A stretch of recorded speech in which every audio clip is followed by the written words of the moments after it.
want to say good morning to each and every one of you. Lynette,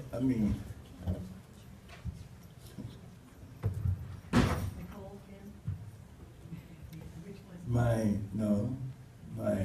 colleague, Yvette. Clark. Yvette. Lynette is my executive assistant, and she the boss. She left the room, so I can say this. Brooklyn plays, but if you use the Nets as an example, they don't ever win. I'm so delighted to be here this morning. I must confess to you, when the House changed the schedule, or the subcommittee changed the schedule, and on the committee, and we have this markup. I didn't think I would be able to make it. But then I thought about the story of this black preacher from my home state of Georgia. And he loved to preach, he loved the pastor, he loved Sunday morning. But this particular Sunday morning, he decided that he was not going to preach. The day was sunny and the weather was beautiful.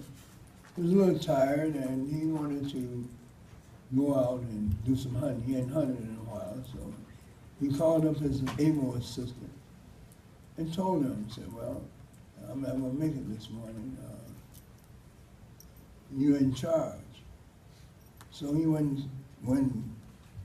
had started dressing, but he took off his suit and put on his overalls, got his favorite boots, and got his old rusty rifle. And went out to the countryside, having a glorious day, just marveling all of God's blessings. Sun shining and weather warm, and birds doing what birds do, and just having a lovely, lovely day. He really got so out of it and into his zone that he didn't see this bear on top of the hill. The bear started looking down at him, peering down on him. And the preacher just kept on walking. Then all of a sudden, something drew his attention, and he looked up and saw this bear. When he saw this bear, he said, I better get out of here. He started running. So he was running pretty fast and slipped on a rock, fell, rifle went one way, he went the other way. Both of his legs, couldn't move. Bearing down on him. And so he said, what can I do? And then it came to him to do that which he could do best, and that was to pray. Got on his knees, prayed, dear God, please make this bear a Christian. And that very moment, the bear came to a screeching halt, put his paws together, and said, thank you, God, for the food that I'm about to receive.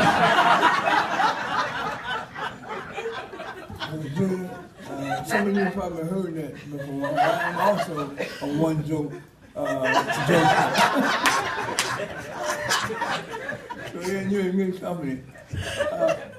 I want to thank Julia Johnson, who is real dear to my heart because she is always just an inspiration and so committed and dedicated to the work of MMTC.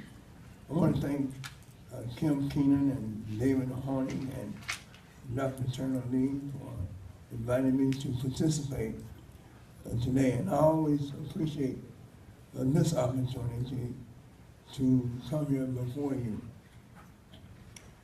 Cliff mentioned this.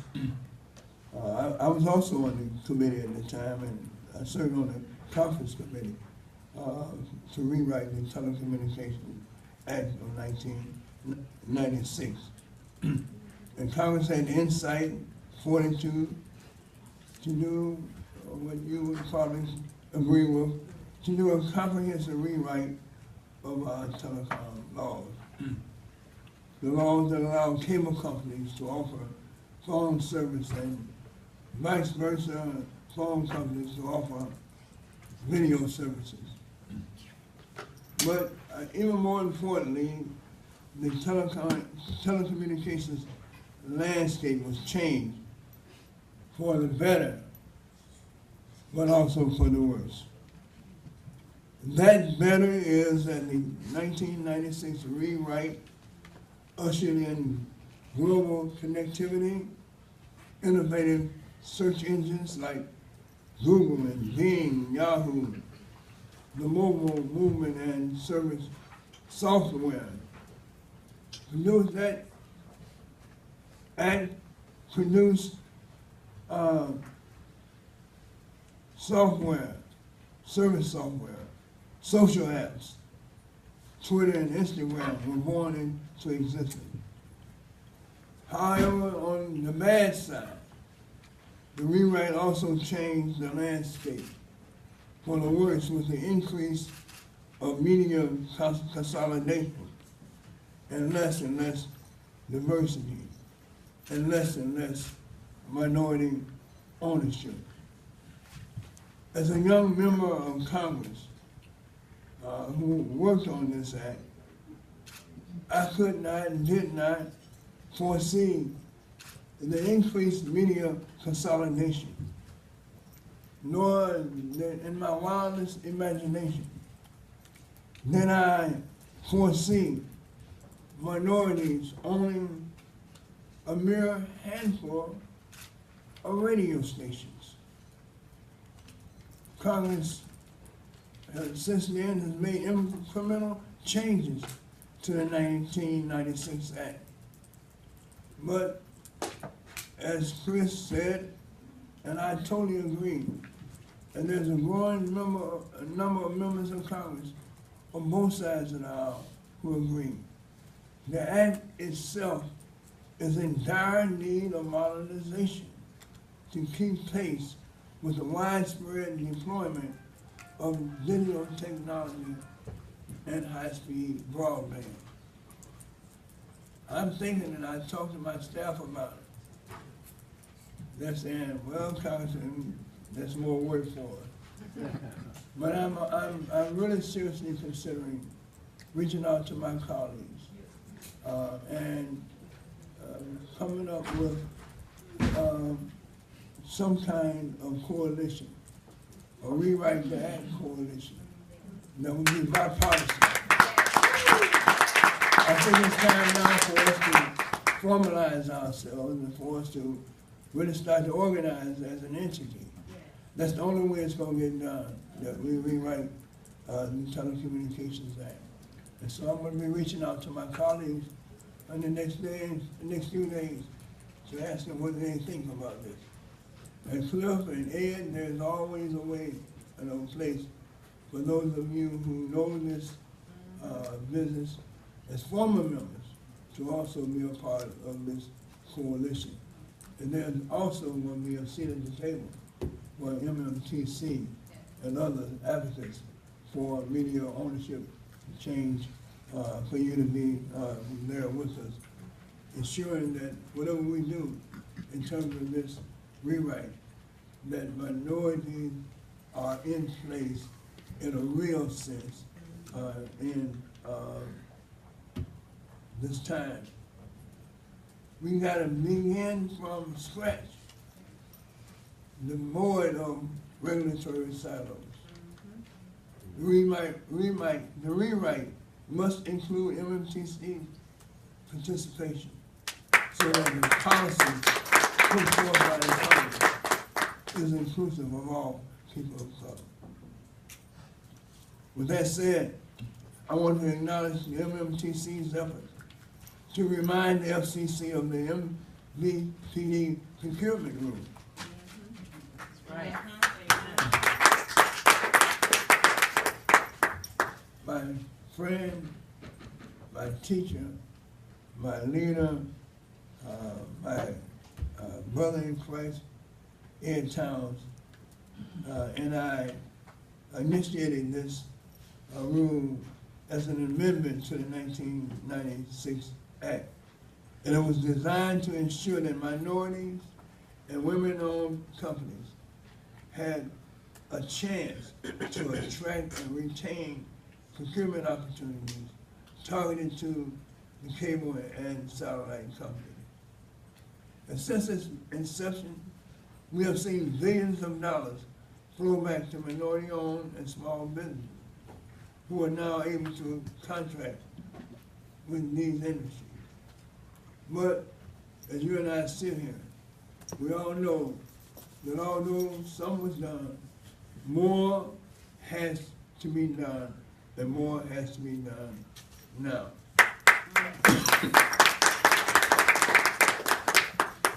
You know, the one given that we all are facing, the one reality that we all are confronted with, is that diversity and inclusiveness is always under attack.